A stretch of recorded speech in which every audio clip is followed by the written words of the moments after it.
hard to see in this bright sun, but I can find that Romeo.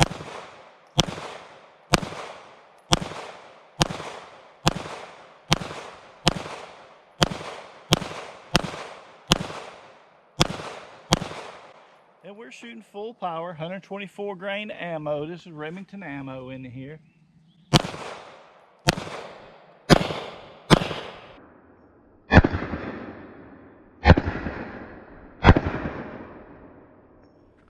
You see I pulled two. I think I pulled one earlier on that target. And then I got one down a little low there. And I got three wandering out of the red there on it. But just so that you guys see this thing is clear in action and running, that is a beautiful thing. So Sig P320 with the Romeo Zero on it, arms core trigger. This is the Wilson Combat grip on the thing. I got the stream light on the front of it. Beautiful, beautiful gun. Great trigger. I'm really enjoying this thing. Hey guys, Tim Walling here with SC Legal Carry. If you need a concealed weapons permit, please look us up online at sclegalcarry.com. What I want to take a look at today is this Wilson Combat grip for the Sig P320. And it's the WC320. Wilson Combat is making some beautiful grips for the Sig P320s. And I picked one up. I did an install. Now, this firearm that I put it on, this is the first P320 that I purchased. Came with a tan grip, 15 round magazine in it.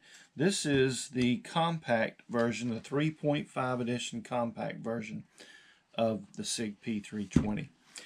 And later I added and put my M17 grip on this firearm. So let's just do some comparing and look at what Wilson Combat has done to this grip. We also put in the Amory Craft Trigger in here. We put some weights in the back of it. We added the Romeo Zero on the firearm here. Let's take our stream light off of it here on the front so that we can compare them without this stream light on it so we can get a look at it real quick.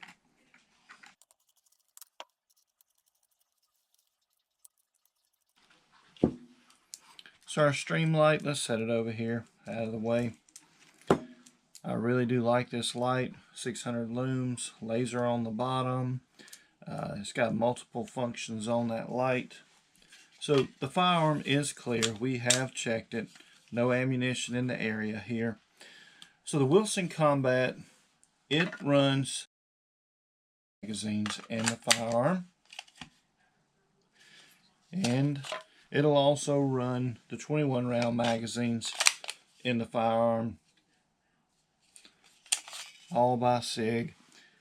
The 15 round magazines, they do not fit. They're too short. They will not snap into place. So you can't run your 15 rounds in this grip.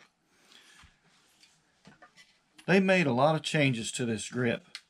You can see right here the undercut. They have really done a strong undercut and grooved this out for your finger. When you look at the Sig, the original Sig, well, the original Sig here, not a lot different from the M17 grip that I was running on here. These grips are all the same length when you place them this direction. The X Compact 3.5 and the M17 grip module, exactly the same length. And when you hold them both up to the Wilson Combat, they are exactly the same length there also. You can put the M17 slide on here and run it. I'll show some video of that. I did. Guys, I'm always talking about how modular these guns are. Let's tilt down here a little bit so that you guys can see what I'm doing. And let's change. This is the one we were just shooting, okay? Let's pop the slide off of it, pin this down, slide comes right off of here. And so we just pop that one off, take our slide, comes right back on, slide lock it, drop it to the front, drop it forward, and there we go. So now we have got this is actually the M17 slide, but I had it on that lower, but fits right on there. And let's give it a try with the Trijicon on here. So we got that big stick magazine back in there, and let's give this thing a shot.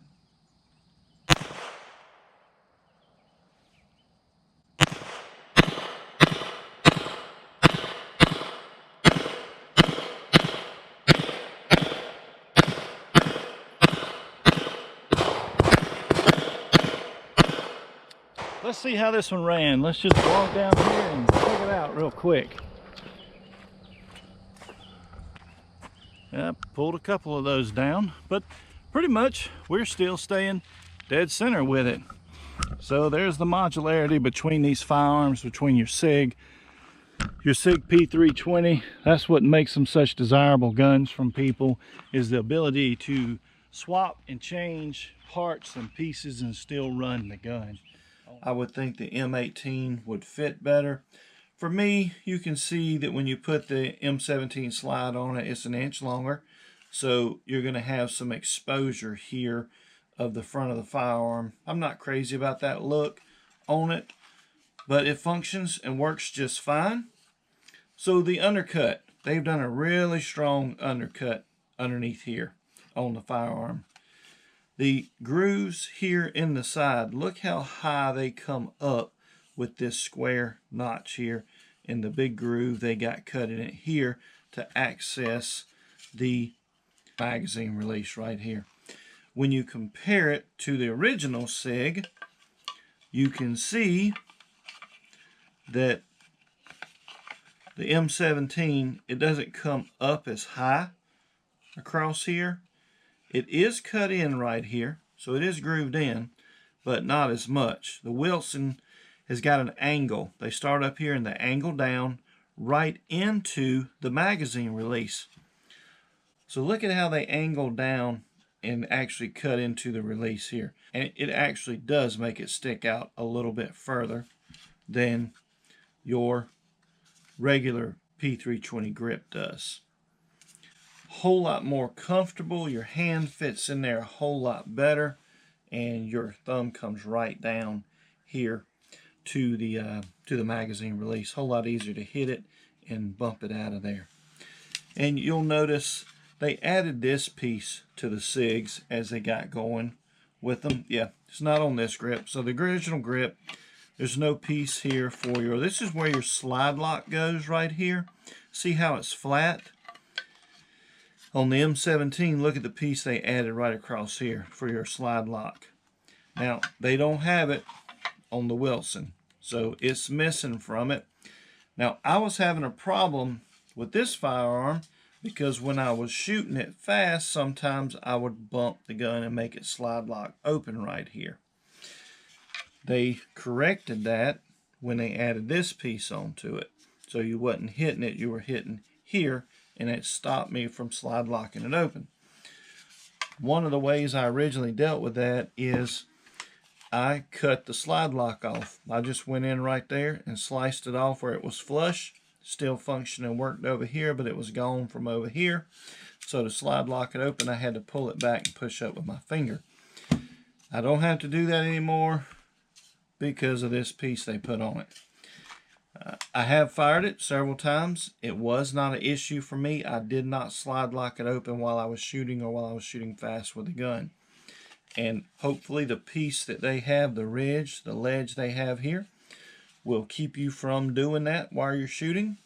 Time will tell. The same cut over here, when you look on this side and compare them. So this thing is really grooved out in here, and it's got a big lump right here. They've moved this down, smoothed it out, made it thinner. When you look at these firearms from the rear, it appears as though this one is actually thicker. So the original Sig M17 slide is thicker. The Wilson Combat is thinner and sleeker in here. They both have texturing on the back, but you can see that Wilson Combat texturing is a whole lot more pronounced in there. Also on the fronts here, when you look at them here, whole lot more texturing right here. which brings us to the magwell.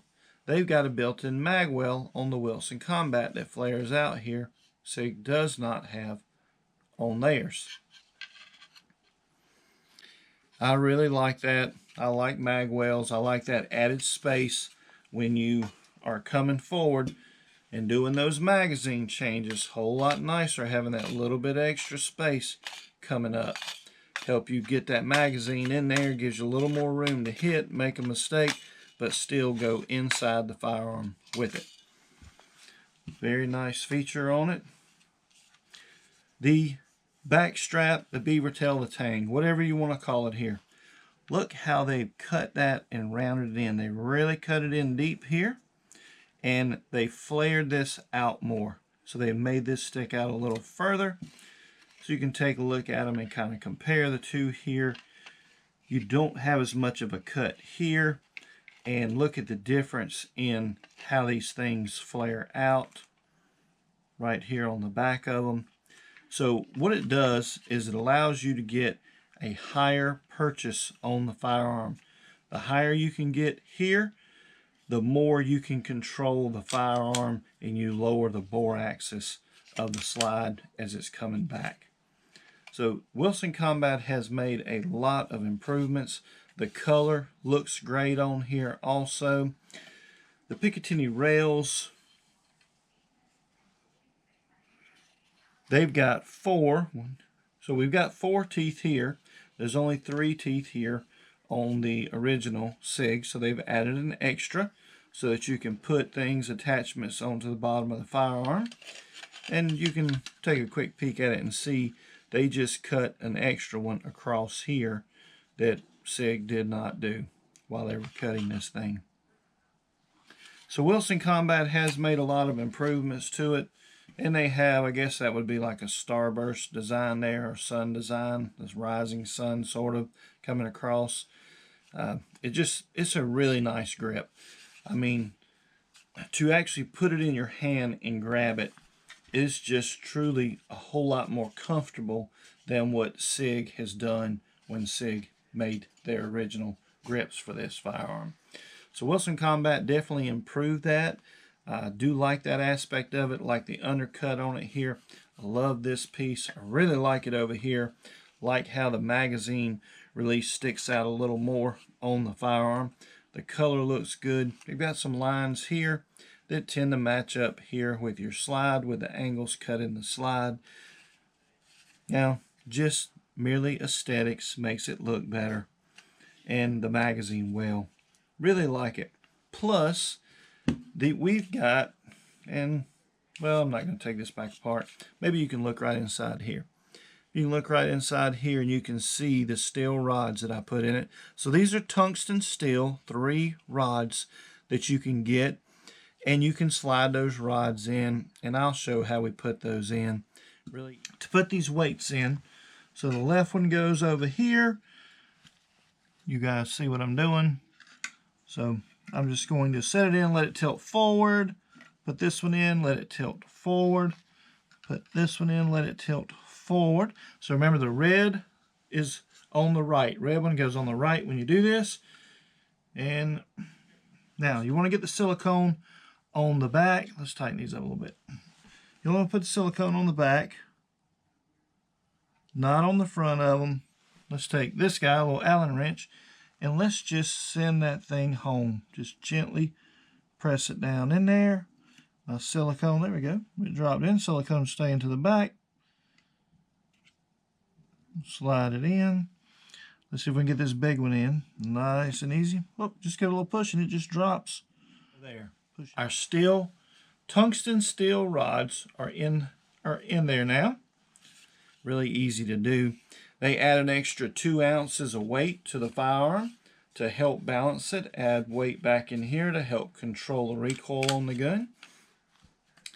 And I did put the Amory Craft trigger in the firearm. It's a completely adjustable trigger in it, and let you guys take a quick peek at that trigger. So I've got almost no take up in that trigger at all, and you apply pressure, it breaks nice and crisp. Here's the reset on it. Really nice reset. There's no take up again. You squeeze and it breaks. the reset on it. You guys will see in the video that I lose trigger control here. Trigger function stops working for me. My fault, 100%. You got 2 screws right up in here. You add a little Loctite to them and screw those down. You let it dry for 24 hours. I did not let it dry for 24 hours. So when I took it out to shoot it, so excited about this gun and all that I've done to it. I just couldn't wait. I wanted to go shoot it. The screw moved a little bit, and you'll see that when I'm shooting it, that when it actually recoils back, then I have a dead trigger. If I just work the slide, it resets the trigger again. So what I had to do, I had to come back, pull it back out. I had to put my Loctite in it and let it dry this time so that it hardens in there. Now,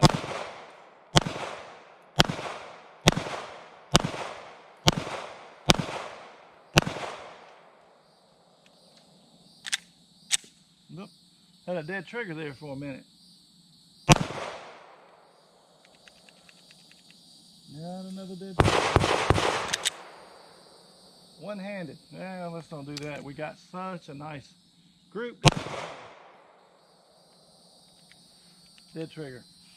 Alright, in all fairness, I was supposed to let this thing dry for 24 hours so that Loctite dried. I did not do that.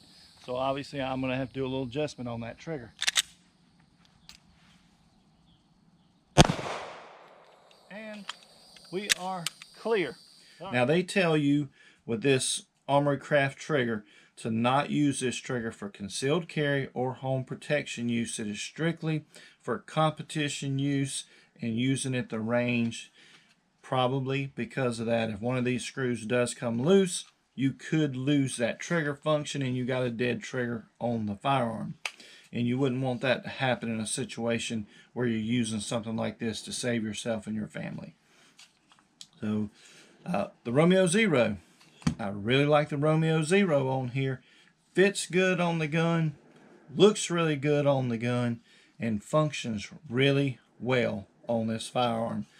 I dropped the bore sight in it, put it in there, the bore little laser sight, dropped it in there, and tried to sight it in to zero it with it. When I actually went to the range and I fired the firearm, it was dead zeroed. Never have had that happen before when I set one up, but very pleased about that. I didn't have to make any adjustments at the range at all, just kept firing the firearm.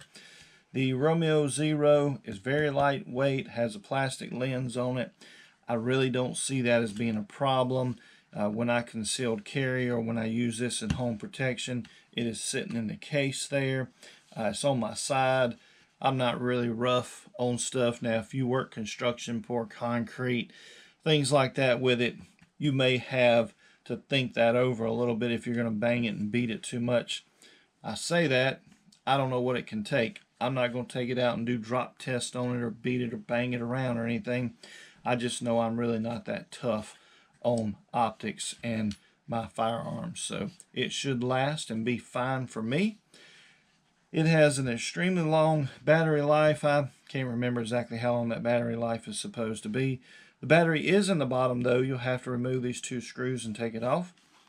It does have a rear sight. You can see the notch in it here in the back. And it's not lining up with the front sight. I need the front sight to be a little taller. The reason for that is I have it on a plate, mounted on a plate, and my slide's not cut. If I would cut my slide and have this inset into the slide, this rear sight is probably going to line up with the front sight. So I'll have to increase the size of that. I just got to determine what my height is here to figure out how tall I need to get this front sight to make it work properly. But altogether, I really like this. I like this grip a lot. I really hope that Sig looks at doing this design on the X5 Legion grip. That would be wonderful to have tungsten steel infused with the plastic and have this design of grip made to go on your X5. That would just be amazing to add that weight to it, to that firearm. So I just wanted to share it with you, give you guys an up-close look at the gun, what I did to it. I'm really pleased with it. I love the way it shoots. I love the way the gun handles. bright sunlight, you'll see in the video, bright sunlight, I'm shooting this thing and you can find that red dot very easy. I had no issue with finding it in the middle of the day with the sun coming towards me into this optic. So Sig's done a good job with this Romeo Zero. I'm really pleased with it. I'm pleased with the function, fit, the look of it. And I guess just time will tell as I continue to go out and shoot it and test it, folks. But I'll keep you guys up to date on how we do with this firearm, or how this thing functions for us as we move forward. So remember, folks, be a responsible adult. Don't push your responsibility as an adult off onto a child. Buy gun locks and gun safes. Secure your firearms. Till next time, folks, be safe.